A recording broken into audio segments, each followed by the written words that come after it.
Good morning. Today I want to talk to you about oral care in care homes and the difference that it can make, a good oral care regime can make to people's lives. Here at HCS UK, we believe that one of the main barriers that prevent residents in care homes from receiving good and effective mouth care is the lack of availability of fit-for-purpose tools and products. And we really wanted to demonstrate that by introducing appropriate oral care products, massive changes can be made to people's lives and overall health and well-being. So we conducted a trial with a gentleman who I'm going to refer to as Mr. A, who lives in a care home in Leicester with advanced Parkinson's disease. And Mr. A has no swallow reflex and is peg-fed and nil by mouth. When I met with Mr. A, I wanted to introduce myself to him because he was very up for trialling some different products to give him a better outcome. And when I asked him how I could help him, he just said to me, "I want to feel like I've got a fresh mouth again." And I thought, my gosh, that's something that we so take for granted, and yet it's so important, and it's something that we do without thinking about. But when you've got people who are elderly and vulnerable, who may need help and support and certain products to help support good mouth care, how are we doing? So the problems that Mr. A had was he couldn't open his mouth very well, so actually delivering mouth care was quite difficult, and as a result of that he had a lot of debris built up on his tongue and around the soft tissue in his mouth. And because of his risk of aspiration, staff were very frightened of delivering mouth care, so it was very intermittent, and they were using a standard toothbrush and standard foaming toothpaste, and there was a real fear there, so that they didn't have the confidence to deliver the mouth care, and that was having a massive impact on Mr. A's mouth and his care.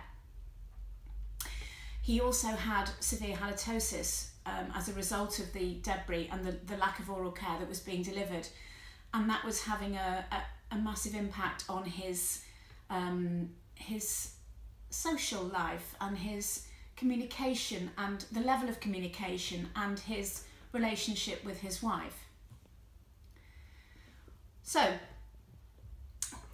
we recommended that Mr. A trial some of our products, and we introduced a compact, soft-headed toothbrush which has the ability to angle the head so that you can reach all those hard-to-reach places much more easily.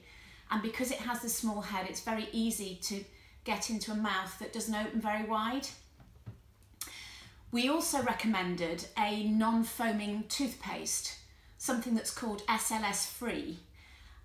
Sodium lauryl sulfate is the product that goes into toothpastes and shampoos, which causes the foaming. And foam in mouths isn't good if you've got dry mouth and you've got or risk of aspiration. A, it can be extra drying on the mouth, and B, it can increase the risk of aspiration. So we introduced a non-foaming or SLS-free toothpaste, and just a small pea-sized amount on the top of the small-headed toothbrush was sufficient, and was enabling Mr. A to have his mouth cleaned properly without that risk of aspiration, and the staff gained confidence that they were not putting him at risk by using this product. We also recommended some dry mouth gel because Mr. A had some dry mouth issues, and that was applied to his lips and tongue and gums, and that relieved his dry mouth.